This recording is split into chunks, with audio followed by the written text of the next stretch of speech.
Grand Dialogue. Sigika Foba.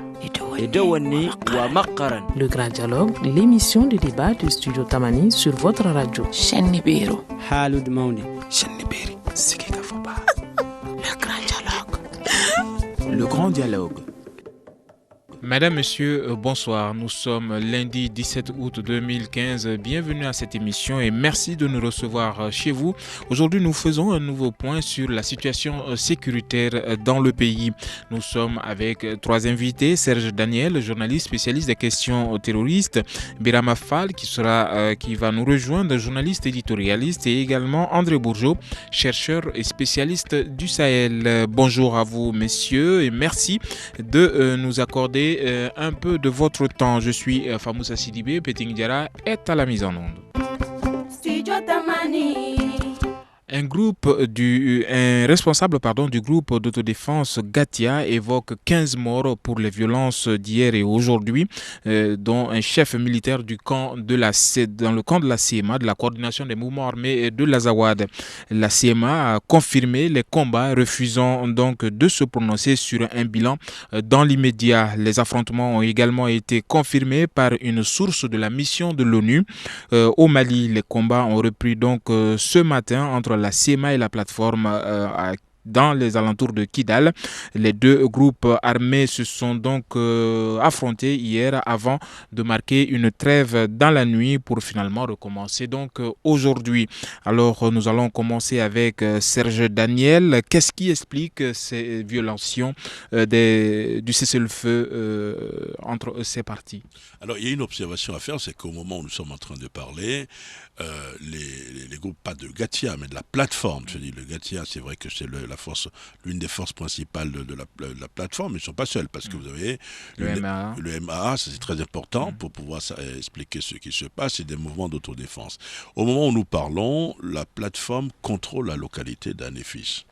La localité d'Anefis est un verrou important entre Gao au sud et Kidal au nord. Donc, la première observation qu'on peut faire, c'est que c'est pour contrôler une localité qu'ils ont commencé à se battre.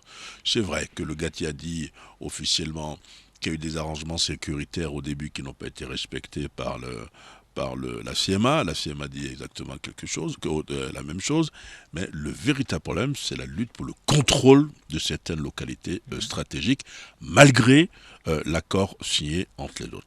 La deuxième observation que je voulais faire, et j'en aurais terminé pour le moment, c'est qu'on se rend compte de plus en plus que la question est tribale. Vous voyez des tribus qui s'allient pour combattre d'autres tribus et pour une question de leadership dans le nord du Mali.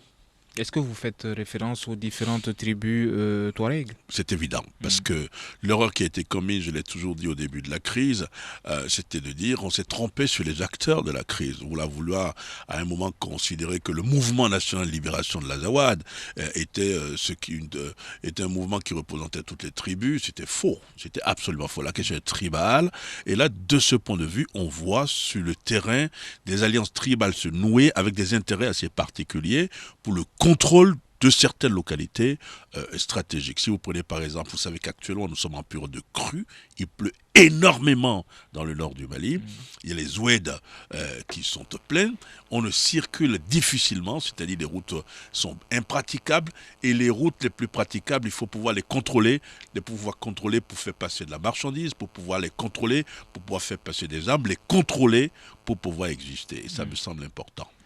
Merci beaucoup Serge Daniel. Nous allons du côté de la France retrouver André Bourgeot. Bonjour André Bourgeot. Oui, bonjour. Alors, ça va, nous vous entendons. Alors aujourd'hui nous voyons une violation manifeste du cessez-le-feu. Qu'est-ce que cette violation peut bien vouloir dire? Pardon, je n'ai pas bien compris votre question. Est-ce que cette violation peut bien vouloir dire? Non, c'est pas la première fois qu'il y a une rupture du cessez-le-feu. Je crois me souvenir qu'il y a 15 jours ou 3 semaines, la MINUSMA avait déjà informé les autorités maliennes et la communauté internationale qu'il y avait eu rupture du cessez-le-feu sans dire qui avait rompu le cessez-le-feu. Donc ça, c'est la première chose. La seconde chose, c'est qu'il y a un tel antagonisme de nature sociale, cette fois-ci, entre le Gatia, c'est-à-dire les Imrad et alliés, et puis la composition sociologique du mouvement national de libération de l'Azawad, et donc, par voie de conséquence de la coordination des mouvements de l'Azawad, que les processus de réconciliation entre ces deux mouvements, à savoir la coordination et la plateforme, je l'imagine très très difficilement parce que les enjeux sont tout à fait opposés. Ensuite, il faut mentionner la chose suivante, c'est qu'au moment des accords d'Alger, et plus particulièrement après la prise de Ménaka par le Gafia, prise de Ménaka qui n'a pas du tout été acceptée par le mouvement national de libération de l'Azawad. Donc actuellement, on assiste pas simplement qu'à une tribalisation du politique, parce que cette tribalisation, elle existe depuis qu'il y a ces rébellions armées, mais aussi à un problème, pas simplement de contrôle d'une ligne, mais de contrôle du territoire. Parce qu'il y a eu un accord tacite, implicite, qui consistait à dire toute la partie nord-est de Kidal sera sous le contrôle de la CEMA, et la partie sud-est sera sous le contrôle de la plateforme, et plus particulièrement du GAPIA. Donc vous voyez, ça prend une dimension, cette fois-ci, territoriale, et ça repose le problème du contrôle d'un espace qui est le septentrion malien par différents groupes. Ça veut dire qu'actuellement, parler d'unité territoriale me paraît un abus de langage, parce que vous avez les salafistes et djihadistes qui interviennent quand ils veulent intervenir et qui contrôlent aussi un territoire. Vous avez tous les trafics de fraude illicite et plus particulièrement de la cocaïne qui génèrent une ethno-territorialisation du septentrion malien. Donc le problème me paraît d'une gravité extrême. Parce que maintenant, c'est des contrôles politiques et militaires sur des espaces. C'est pas seulement des espaces, c'est maintenant aussi des territoires au sens politique du terme.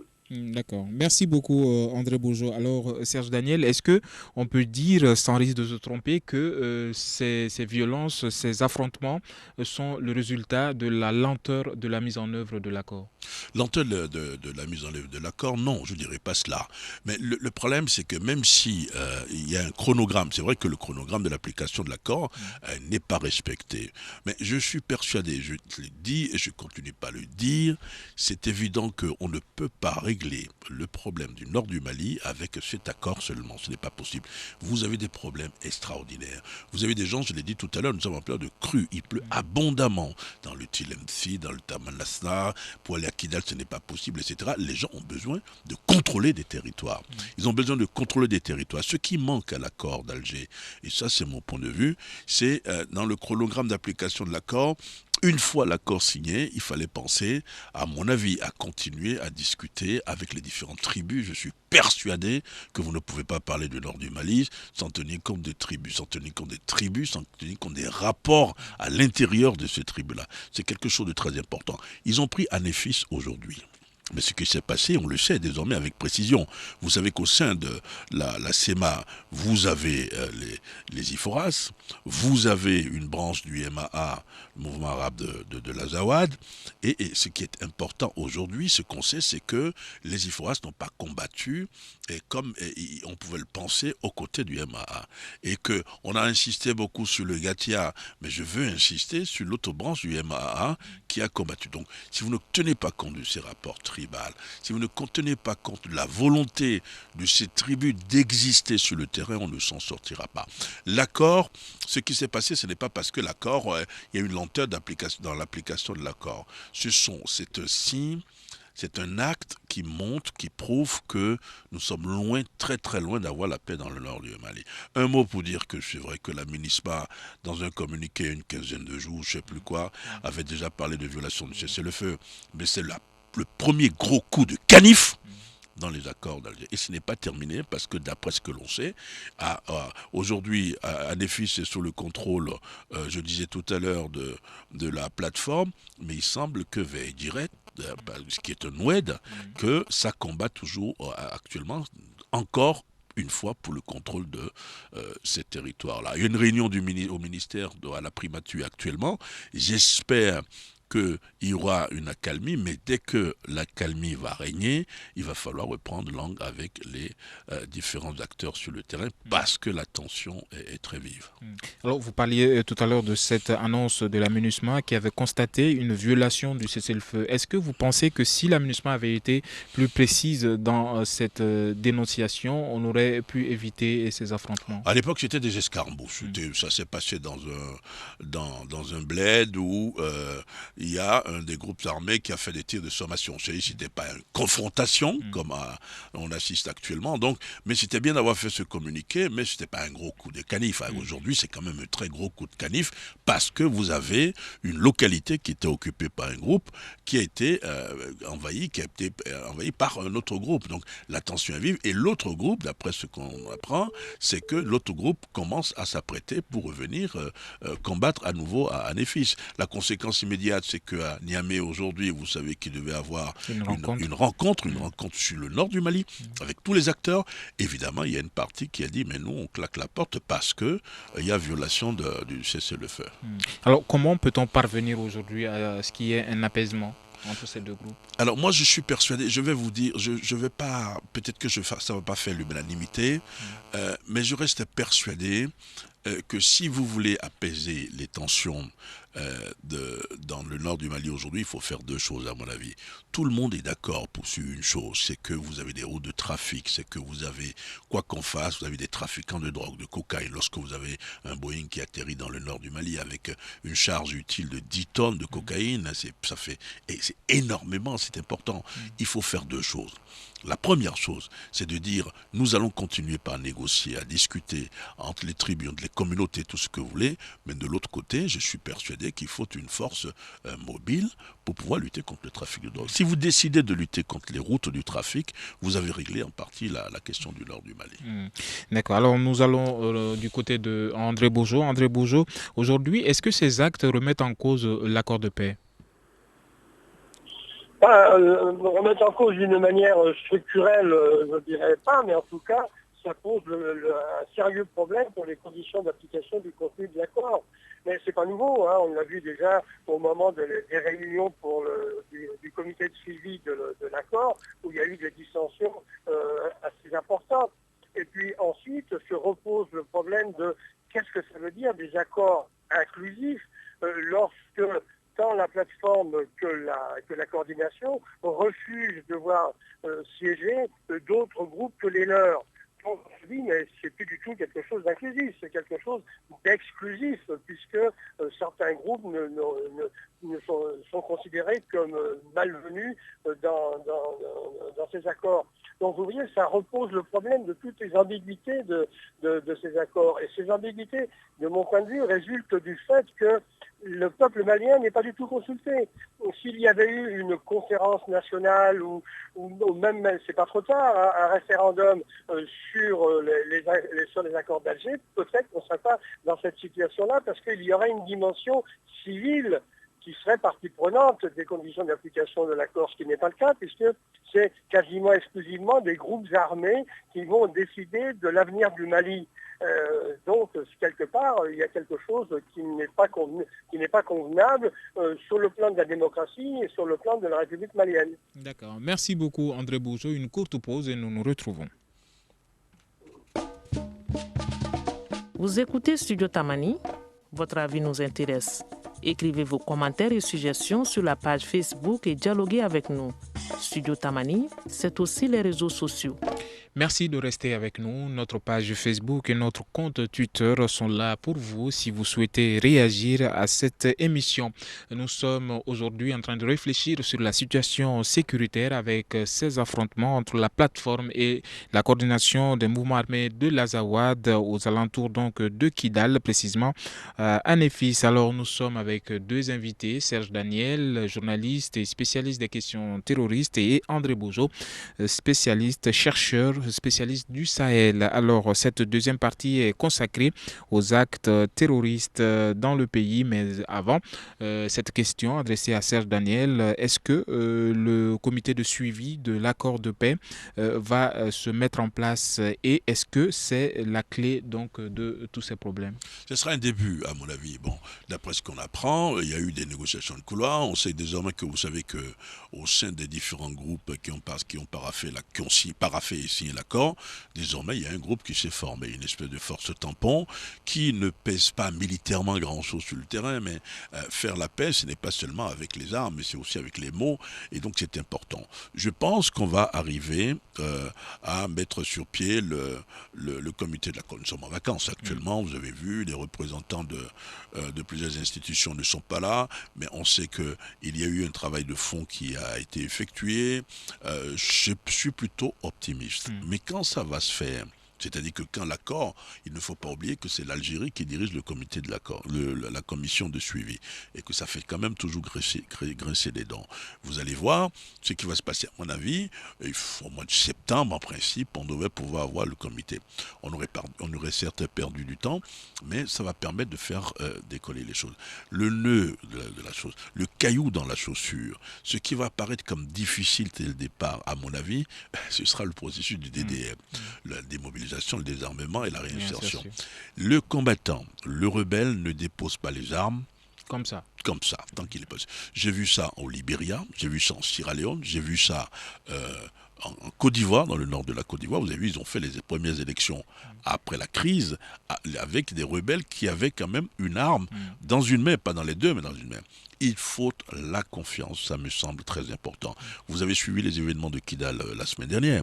Il faut faire parler les populations civiles. Les civils de Kidal ont manifesté, c'était pas une méga manifestation, mais il y avait quand même manifestation de quelques centaines de personnes. Pourquoi? Parce ces populations estiment que les groupes rebelles utilisaient à des fins personnelles l'aide alimentaire internationale. Donc, il faut inclure les populations également, à mon avis, dans ce processus-là. Merci beaucoup Serge Daniel. Alors nous allons entamer cette deuxième partie consacrée aux actes terroristes avec André Bourgeot. André Bourgeot, vous avez assisté avec nous, même décrypté ici en studio avec nous ces questions-là durant ces 2 semaines écoulées au Mali qui ont donc vu plusieurs actes perpétrés dans le pays dont le plus spectaculaire s'est déroulé à Sévaré. Alors dites-nous aujourd'hui si ces actes ont une relation quelconque avec ces affrontements entre ces deux groupes. Si vous parlez de relations, je ne dirais pas qu'il y a des relations de type organique, de type structurel, parce que chaque mouvement a son autonomie parfaitement marquée. Mais j'observe que ces groupes utilisent des situations qui sont celles d'un retour quasiment généralisé de l'insécurité. L'insécurité, autrefois, se caractérisait, s'appliquait essentiellement dans le septentrion. Maintenant, c'est sur l'ensemble du territoire malien. Il y a eu des actes terroristes qui ont été commis à l'espace de 15 jours ou 3 semaines d'une manière très rapprochée et symboliquement aussi très significative. Donc la question que je me pose, c'est est-ce qu'on n'est pas en train d'assister à une sorte de maillage émanant de ces groupes salafistes djihadistes sur l'ensemble du territoire malien? Quand je dis maillage, ça ne veut pas pour autant dire que leur présence va se pérenniser, mais ça veut dire qu'ils ont capacité à intervenir quand ils veulent, là où ils veulent, et plus particulièrement maintenant aux frontières, à la frontière ivoirienne, à la frontière mauritanienne, à la frontière burkinabé, et puis au centre du Mali. Sévaré est, de mon point de vue, quelque chose de très symbolique. Sévaré regroupe beaucoup des militaires, les forces armées maliennes, Barkhane, l'opération militaire française, la MINUSMA, etc. C'est quand même une audace très grande que de s'attaquer à un endroit comme ça. Et puis, c'est le centre. Donc, on peut penser qu'à partir de ce centre, il y a potentiellement un risque de diffusion sur l'ensemble du territoire. D'autant que, encore une fois, le septentrion n'est pas du tout sécurisé. Ansar-Eddine demeure très influent. Il a des capacités de nuisance redoutables. Donc, je pense que la situation s'est sensiblement aggravée. D'accord. Merci beaucoup, André Bourgeot. Restez avec nous pour la suite de cette émission. Alors, 2 semaines de violence ponctuées par la nomination de Mokhtar Ben Mokhtar à la tête donc d'Al-Qaïda en Afrique de l'Ouest. Serge Daniel, quel crédit peut-on accorder à ces différents actes et aujourd'hui, quel poids donner à cette nomination? Alors il y a deux choses. D'abord, en termes de grille de lecture sur les attaques à Sévaré, je reviens de Sévaré. J'étais à Sévaré. On ne peut pas parler de tentative d'enlèvement. Il n'y a pas eu de tentative d'enlèvement d'après ce que j'ai vu. Vous avez un monsieur rapidement qui débarque devant un domicile parce que ce n'était plus un hôtel, c'était occupé uniquement par une société qui travaille avec la MUNISMA. Il voit un bus, il tire sur le chauffeur, 7 balles, et il balance une grenade dans un véhicule. Le véhicule prend feu, vous avez 2 personnes qui meurent calcinées. À l'intérieur, coup de feu, mais 2 autres personnes, 2 autres expatriés, des militaires, etc. Alors cet acte-là, c'est un acte, si vous voulez, signé d'un fidèle d'Amadou Koufa. Je pense que c'est un acte signé de ce monsieur. Pourquoi il fait ça? C'est très symbolique parce que vous avez des milliers de personnes à Sévaré. S'il se dirige vers le domicile d'expatriés, c'est que cet expatrié, il veut s'attaquer à des expatriés. On sait maintenant avec précision qu'Amadou Koufa, dans un communiqué publié dans un document publié il y a 2 mois, avait appelé à attaquer les forces étrangères. Voilà le premier symbole. Le deuxième symbole, c'est quand même ici à Bamako. Bamako intramuros, vous avez des gens à moto qui vont tirer sur les policiers. Là aussi, c'est dans un autogare. Il y a du monde. Et c'est le symbole, c'est la police. C'est-à-dire, c'est le fort. L'autre chose dont on n'a pas parlé, je voulais rapidement parler de cela, c'est l'imam qui a été assassiné près de Nampala. Lorsque son neveu m'appelait pour me donner l'information, je voyais ce monsieur trembler, mais je dis, mais pourquoi ils font ça? Pourquoi? Et il explique lui-même, c'est-à-dire que lui, c'est un imam, c'est un musulman modéré, mais un musulman tout simplement, alors que les autres veulent installer un radicalisme dans cette région-là. Donc, il faut décrire ces différentes scènes pour montrer que c'est vrai. Le dénominateur commun, c'est que ce sont des gens qui utilisent un vernis qui est la religion, mais qui sont des voyous, des assassins. Il n'y a pas d'autres mots, à mon avis. Maintenant, pour parler de Ben Mokhtar, je ne suis pas d'accord avec tout ce que j'ai entendu pendant cette période-là. Ben Mokhtar n'a jamais été adoubé par Al-Qaïda centrale. Ce sont des éléments de Al-Mourabitoun, donc des proches de Ben Mokhtar, qui disent désormais qu'il est le patron d'Al-Qaïda au Maghreb, en Afrique de en l'Ouest. Afrique de l'Ouest. Il y a un communiqué, il y a environ 2 heures, un communiqué de Al-Mourabitoun pour dire que non, ils n'ont jamais parlé d'Afrique de l'Ouest. Donc voilà, ils ne savent même pas si Ben Mokhtar vit toujours. Je pense que là, c'est plutôt le résultat de querelles internes dans le groupe. Vous savez que Al-Mourabitoun fonctionne aujourd'hui en mode Y. D'un côté, vous avez les signataires du Par le Sang, qui est le groupe de Ben Mokhtar, qui est toujours proche d'Al-Qaïda. Et de l'autre côté, vous avez le Moujao, qui est plutôt proche de l'État islamique, qui a demandé aussi à être adoubé par l'État islamique. Donc, le Moujao, c'est quand même le mouvement pour l'unicité, le djihad en Afrique de l'Ouest. Donc, ce sont des concurrences internes. On ne sait pas si Ben Mokhtar vit toujours. S'il vivait par hasard, il doit être terré quelque part en Libye, parce que vous avez des appareils américains qui sont en train de le chercher. Merci beaucoup, Serge Daniel. Alors, André Bourgeot, une réaction peut-être sur cette nomination de Ben Mokhtar ou cette annonce de la nomination de Ben Mokhtar? Il m'est difficile de vérifier ces propos, mais en tout cas, c'est une hypothèse qui n'est pas écartée. La création de Marabitoun est déjà ancienne, elle date de plusieurs mois. Et donc, j'aurais tendance à dire que c'est peut-être possible. Mais je voudrais attirer l'attention aussi sur la création récente du Front de libération du Massina, qui a été créé début 2015. Et M. Koufa est quand même quelqu'un qui est très proche de Ansar Eddine. Donc vous avez Ansar Eddine et Salafia qui était dominante Touareg, et vous aviez le Front de libération du Massina dont l'objectif est de restaurer l'empire du Massina théocratique. Les relations entre les Peuls et les Touaregs n'étaient pas particulièrement bonnes. Or là, au nom de l'islam, qui est une religion quand même universaliste, on se rend compte qu'il y a des alliances extrêmement importantes entre ces 2 groupes. Et ces 2 groupes aussi ont quelque chose de rapport à la guerre et aux armes qui est loin d'être négligeable. Donc j'aurais tendance à dire, soyons très vigilants sur l'évolution des relations entre Ansar Eddine et Salafia et puis le Front de libération du Massina. Et par ailleurs, à ma connaissance, on ne parle plus beaucoup d'AQMI. AQMI aurait revendiqué l'attaque qui s'est passée à la frontière mauritanienne.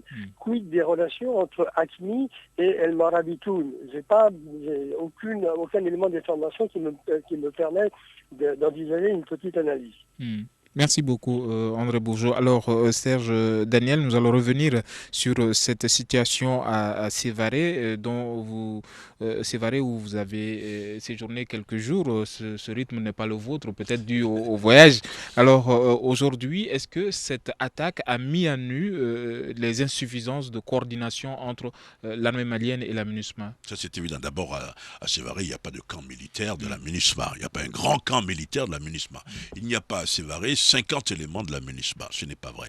Il y a, j'ai vu sur place le responsable chargé des droits de l'homme, mais il n'y a pas, vous ne voyez pas dans la ville des patrouilles communes avec MINUSMA. Il n'y a même pas de force française. Je n'ai pas vu de force française à Sévaré. Le problème, il est général, et je suis persuadé, le médicament des islamistes pour moi, ce sont les forces françaises. Nous avons eu au départ l'opération Serval. Là, les Français avaient la politique de leurs moyens dans le nord du Mali. Ils contrôlaient tout, ils savaient tout, mais malheureusement, ils se sont déployés dans le Sahel, c'est devenu l'opération Barkhane, mais sur l'opération Barkhane, la France n'a pas les moyens de sa politique. Les autres pays doivent intervenir pour l'aider. Donc à partir du moment où ça devient Barkhane et que c'est dans tout le Sahel, vous avez vu même, ils ont déplacé leur centre de commandement et le porte-parole qui parlait beaucoup avec la presse ici est désormais à N'Djamena. Donc ça fait que les gens sont handicapés. La mission de l'ONU au Mali n'a pas les moyens d'assurer la propre sécurité de ses agents, et elle ne peut donc pas assurer la sécurité des Maliens. Donc c'est ça le véritable problème. C'est une mission qui a un mandat qui n'est pas approprié, ça je l'ai toujours dit, mais au fur et à mesure où on évolue, il faut à mon avis qu'on accepte qu'il y ait par exemple une force d'intervention rapide, internationale dans le nord du Mali, qui demeure le nœud du problème. Vous avez les reportages que vous voyez vous montrent quoi? Vous avez des gens qui prennent des armes en Libye, des explosifs, pour les ramener dans le nord du Mali. Donc ça manque. Je pense que l'armée malienne est en patrouille actuellement. J'ai assisté à une patrouille de l'armée malienne dans toute la région, dans une partie de Mopti. Ça, c'était très impressionnant de les voir. Mais il faut de l'aérien, il faut du renseignement. Or, l'armée malienne, disons les choses, n'a pas les moyens de sa politique aujourd'hui. Il manque donc, pour répondre à votre question, une coordination entre les forces nationales et les forces internationales sur le terrain. Alors, André Bourgeot, est-ce que c'est votre avis? Moi, l'absence de coordination, oui, je souscris tout à fait à ces propos et à ces types d'analyse. Mais la question que je me pose, c'est pourquoi il n'y a pas justement de coordination.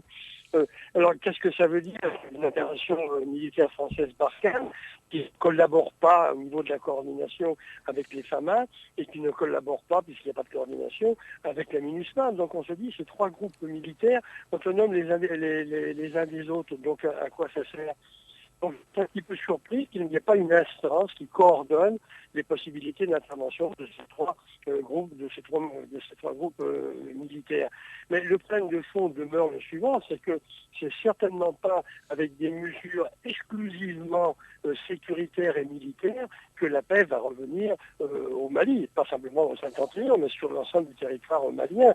Encore une fois, s'il n'y a pas un grand mouvement de soutien et de lutte, quand je dis de lutte, c'est aussi des formes de lutte pacifistes, pas nécessairement passées par les armes. Donc s'il n'y a pas un grand mouvement populaire qui dit maintenant ça suffit, l'avenir du Mali est en jeu, donc c'est notre avenir, nous, Maliens, qui est en jeu, je ne pense pas que, même si on met encore 1000 militaires de plus, que le problème soit résolu. On l'a vu historiquement parlant, partout où il y a intervention de militaires, les problèmes politiques ne sont pas résolus. Et puis par ailleurs, la situation est extrêmement complexe, parce que tout se mélange. Vous avez les forces djihadistes, vous avez les règlements de compte, vous avez les problèmes de relations pour accéder aux ressources naturelles, plus particulièrement au point d'eau, et puis tout le problème des rapports sociaux, cette fois-ci, à l'intérieur des sociétés touareg, et ça revient à la nature des relations entre le Gatia, puisque c'est des Gatia il s'agit surtout, et du MNLA, c'est un problème de rapports sociaux dans la structure traditionnelle politique de ce groupement touareg. Le Gatia, c'est les anciens tribus de l'ancienne aristocratie, incarnée aussi par les différences au sein du mouvement national de libération de l'Azawad. Donc c'est aussi des antagonismes qui réapparaissent. Le Gatia, certains éléments du Gatia sont arrivés au pouvoir à Kidal par la voie de la démocratie élective. Or, on voit bien aussi que par l'attitude du mouvement de libération de l'Azawad, ils sont arrivés au pouvoir pas par la démocratie élective, par les armes. Donc, tant qu'il n'y aura pas de concessions qui seront faites là-dessus, tant qu'il n'y aura pas possibilité de passer par la démocratie élective et que le pouvoir soit conféré par le peuple, je pense que ce sera extrêmement difficile de sortir de cette situation. Enfin, j'en terminerai sur le fait qu'il n'y a toujours pas de cantonnement.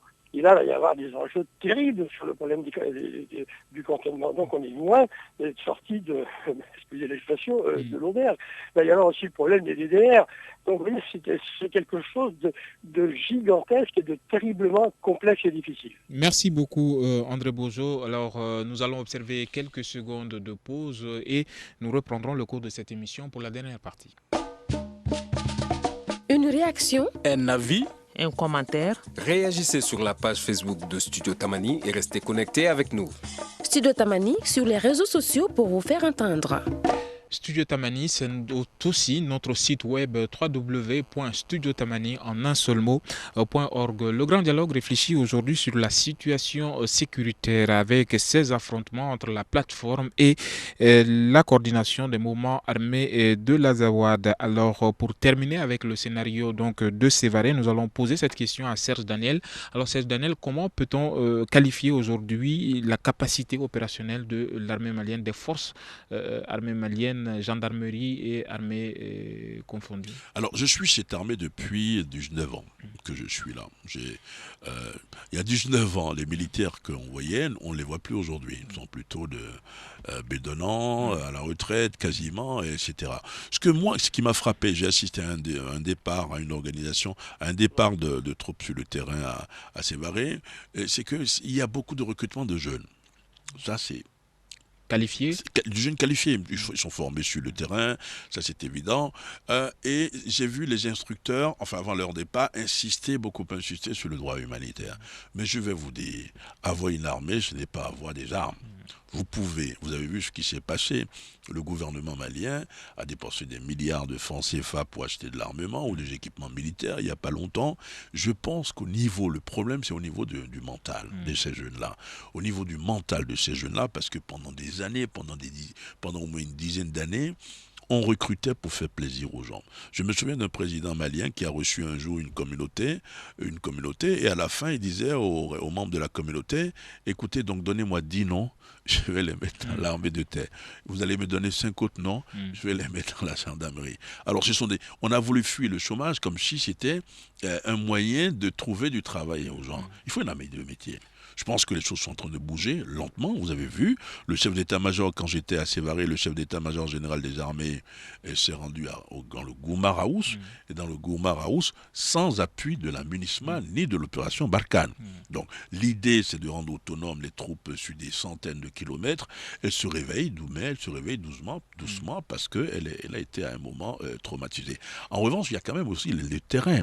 Vous avez vu ce que les bérets rouges ont fait à la frontière ivoirienne. Ils ont nettoyer le coin, parce que là ce n'est pas le désert, là c'est quand même la forêt, ils sont habitués, donc il y a aussi une question de terrain. Les méharistes, vous avez vu ce qui s'est passé il y a quelques semaines, quelques mois à Léré. Lorsque les rebelles ont attaqué Léré, ils n'ont pas pu prendre Léré, parce que Léré, c'est une zone où vous avez des méharistes qui sont forts. L'unité méhariste qui sait ce que c'est. Donc il y a un problème de formation. C'est une armée qui, à mon avis, se réveille doucement, lentement, mais qui est en période, à mon avis, de rodage. Et or, le problème, c'est tout de suite d'être opérationnel pour faire face à tous ces défis. Je voulais ajouter rapidement une autre chose qui me paraît importante dans le cas du règlement du conflit du nord du Mali, c'est-à-dire qu'on parle beaucoup des groupes armés, mais vous avez dans ces communautés, dans ces différentes tribus, vous avez des représentants de ce que je peux appeler l'aile intellectuelle. Vous avez des cadres de ces régions. Peut-être que faut-il aussi également les associer, les intégrer, les associer au règlement de la crise. Alors nous avons vu qu'à Sévaré, lors de cette attaque, il y a eu 4 militaires qui ont perdu la vie. Est-ce que c'est des militaires qui ont perdu la vie? C'était des vies de trop? Les militaires maliens, vous voulez dire. Il faut des experts en balistique pour savoir comment ils sont morts. Parce que quand vous voyez comment l'armée malienne est intervenue, avec de grands moyens, moi ça m'a rappelé à l'époque, à Gao, j'y étais, tout juste après la libération, les djihadistes, si vous vous souvenez... de la mairie. Pas de la mairie, du commissariat. Vous savez, ils ont pris le commissariat, donc l'armée malienne a été obligée d'intervenir, mais de loin, si vous voulez. Si vous voyez les impacts de balles à Sévaré, ça m'a rappelé tout de suite ce qui s'est passé à Gao. Donc 4 morts, oui, 4 morts de trop, c'est évident. Mais là encore, il faut, à mon avis, pouvoir les réorganiser. Ce que je ne crois pas est normal, c'est de voir que l'armée malienne, par exemple, n'a pas 5 hélicoptères de combat. C'est-à-dire que si quelque chose se passe aujourd'hui à Sikasso, il faut qu'ils puissent avoir un hélicoptère pour aller là-bas quand même. Alors on parlait de l'achat de 6 avions au Brésil. Je suis au courant. Tout ça n'est pas la solution. Pas seulement ça la solution. Mais le problème c'est que c'est pas seulement au Brésil qu'on achète. On achète ailleurs. Donc ça va poser peut-être un problème. Il faut que l'armée malienne puisse avoir les moyens, mais les moyens adéquats qu'il faut pour faire face à la situation. Les militaires que j'ai vus sont des militaires décidés. Ils sont en train de se réveiller comme je vous le disais tout à l'heure, mais ils ne sont pas encore totalement debout, disons les choses clairement. Alors, André Bojo, spécialiste du Sahel, vous avez une vision beaucoup plus large, donc en dehors du Mali, sur cette question de la reconstruction de l'armée. Qu'est-ce que le Mali doit faire pour remettre son armée d'aplomb? Alors, ça, moi je suis anthropologue, je ne suis pas expert militaire, il faut poser la question aux militaires qui eux ont une expertise beaucoup plus grande que moi. Mais je voudrais revenir sur le problème de la réconciliation parce que ça me paraît un problème fondamental. La question est la suivante, est-ce que l'on peut engager des processus de réconciliation uniquement à travers une méthode et une problématique institutionnelle sans demander aux acteurs, parce que les acteurs jouent un rôle important, sans que les acteurs fassent un minimum d'autocritique sur leur passé. Il serait tout à fait honorable et courageux que ces groupes reconnaissent les erreurs qui ont été commises. Et à partir du moment où il y aurait reconnaissance des erreurs commises, ça créerait une nouvelle situation politique et militaire qui pourrait aller dans le sens de la réconciliation et ça satisferait aussi les attentes du peuple malien.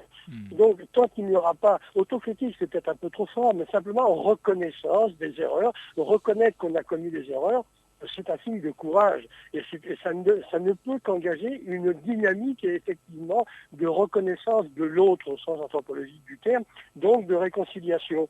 Et là-dedans, il y a aussi toute cette dimension culturelle. La dimension culturelle peut jouer un rôle politique dans le multiculturalisme qui est bien connu.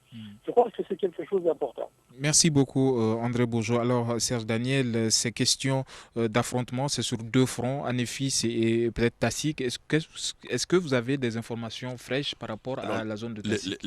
Vous voulez parler de Tassik, et Djiret. La situation est vive là-bas, mais bon, actuellement il est 18h52, il fait nuit, on ne combat pas à la nuit. Et dans le désert, il y a une pratique, c'est comme s'il y a une espèce de gentleman agreement. Dès qu'il commence à faire nuit, les 2 parties arrêtent de combattre comme si c'était un gentleman agreement. Donc il faut attendre demain pour savoir ce qui va se passer de ce côté-là, mais pour voir également ce qui va se passer du côté d'Anéfis. Parce que ceux qui ont perdu Anéfis aujourd'hui ne vont pas... vont revenir à la charge. Exactement. En langue tamashek, Anéfis, vous savez ce que c'est? Ça veut dire le souffle du forgeron. Donc il faut savoir si demain, ça ne va pas encore souffler dedans. Est-ce que vous voyez? Donc la tension est vive, à mon avis, de ce côté. On attend un communiqué du gouvernement, ou en fait, on attend de la part du gouvernement une décision qui doit être prise d'après ce que j'ai appris. Le gouvernement qui a d'ailleurs convoqué une réunion d'urgence. Exactement. Le ministère de la MINUSMA, la mission de l'ONU, a envoyé des gens là-bas sur place. J'espère que ça va calmer les esprits. Je ne sais pas si ça arrivera à calmer les esprits, mais il le faut forcément. Alors, nous assistons à ces affrontements pendant que les organisations non gouvernementales estiment que la situation humanitaire est désastreuse aujourd'hui. Quelle solution, quelle aide peut-on apporter à ces populations qui sont laissées pour compte, André Bojo? La première chose à faire, mais est-ce qu'elle est réalisable, c'est le retour de l'État à travers ses appareils dans le septentrion, qui a été quand même en situation de déshérence étatique. Donc, le problème du retour de l'État ne s'exerce pas essentiellement ou exclusivement par la présence des FAMA. Il faut que les institutions qui représentent l'État recommencent à fonctionner. Je pense à l'école, je pense aux hôpitaux, je pense à tout cela. Mais est-ce que c'est possible dans une situation où il y a une aggravation de l'insécurité? Donc, vous voyez, on a l'impression que l'on tourne un petit peu en rond. Que faire face à ça s'il n'y a pas des décisions, une volonté politique de la part des autorités maliennes de retour de l'État dans l'ensemble dans certains endroits, dans certains lieux du septentrion. Alors, dans l'urgence, que faut-il faire, André Bourgeot, pour apaiser les souffrances des populations? Alors, bien sûr, le rôle des ONG est loin d'être négligeable, mais les ONG, c'est pas l'État. Donc, c'est la raison pour laquelle j'insiste d'une manière peut-être un peu lourde, un peu pesante, sur il faut que les institutions de l'État, et plus particulièrement l'école et la santé, je pense que ces deux piliers-là doivent être présents d'une manière visible, d'une manière transparente dans les grandes agglomérations, mais pas uniquement, aussi dans les petits villages. D'une part. D'autre part, il ne faut pas non plus minimiser que pratiquement, à ma connaissance, tous les gros villages maliens sont organisés en quartiers. Et donc, il y a une infrastructure, j'allais dire, une infrastructure sociale et sociologique qui existe. Est-ce qu'il ne faudrait pas la réactiver, la réanimer? Ça peut se faire aussi sans que l'État le demande, parce qu'on a vu la hausse qui s'était passée avec les groupes de jeunes, les patrouilleurs, les Nous pas bouger, les patriotes, qui avaient pris en charge justement les possibilités de gestion, de créer un peu un rempart à l'encontre des dérives du Musao. Donc j'aurais tendance à dire que s'il y a une collaboration institutionnelle ou non entre la société civile, capacité à prendre des initiatives et renforcée par des initiatives politiques émanant de l'État, mais concrètement, c'est-à-dire que les députés, les ministres devraient aussi faire des tournées, comme on dit, sur l'ensemble du territoire. Ça rassurerait le peuple malien qui verrait que, en définitive, oui, on s'occupe un peu de nous. D'accord. Merci beaucoup, André Bourgeot. Vous êtes dans la politique. Nous restons dans cette vie politique en faisant référence aux annonces de l'opposition politique malienne. Le gouvernement demande l'union sacrée pour la gestion de cette crise, de cette insécurité au Mali. Est-ce que vous comprenez les attaques, si on peut qualifier ça comme ça, de l'opposition vis-à-vis du gouvernement Serge Daniel? L'opposition est dans son rôle de critiquer, de dire ce qui n'est pas, d'élaborer une politique. Mais je vais vous dire, franchement, si vous prenez la situation actuelle, on a connu au Mali à un moment, c'était à l'époque du président Amadou Toumani Touré, il y avait ce qu'on appelait le gouvernement de consensus. Je pense que ce pays n'a jamais eu autant besoin, comme aujourd'hui, d'un gouvernement où on aurait les fils de tout le pays, c'est-à-dire que ce soit opposition, les centristes. Bon, les centristes, ça n'existe pas. Les centristes sont à gauche ou à droite selon les émissions. Voilà. Mais il faut, à mon avis, moi je ne verrai pas d'un mauvais œil toutes les sensibilités au sein du même gouvernement, parce que la tâche est la même. Ce n'est pas parce que, je vais vous le dire, un autre aujourd'hui à la place du président Ibeka, peut-être qu'il aura peut-être une manière différente de gouverner, mais les problèmes sont les mêmes. Lorsque, par exemple, vous demandez à un ministre d'aller en tournée, c'est arrivé, vous vous souvenez, le ministre de l'administration territoriale allait à Gao, mais lorsque le ministre de la développement rural a voulu aller vers Menaka, il y a eu tout de suite un attentat. Donc le problème sécuritaire est quand même très important. De l'autre côté, vous avez les populations qui se sentent abandonnées, parce qu'on va les attaquer, et il n'y a personne pour réagir. 10 personnes tuées il n'y a pas longtemps dans le Goumaraous, par exemple. Ce sont des civils qui ont été tués, tout simplement parce que, et c'est en représailles à l'arrestation, l'interpellation d'un maire qui est un citoyen, un ancien élu. Député. qu'on a le droit d'interpeller. Est-ce que vous voyez, il faut pouvoir rassurer les populations et c'est encore très très très loin. Merci beaucoup Serge Daniel, malgré cette fatigue d'avoir accepté de venir discuter de la question sécurité dans ce studio. Merci à vous. Merci également à André Bojo qui était de l'autre côté de la ligne depuis la France. André Bojo, spécialiste des questions du Sahel, et Serge Daniel, journaliste spécialiste des questions de terrorisme. Merci à vous messieurs pour votre disponibilité. Je suis Famoussa Sidibé. Péting Diarra était à la mise en onde, Mamadou Ouattara à la régie vidéo. Ousmane Diadje Touré m'a aidé à réaliser cette émission. Merci à vous et bonsoir.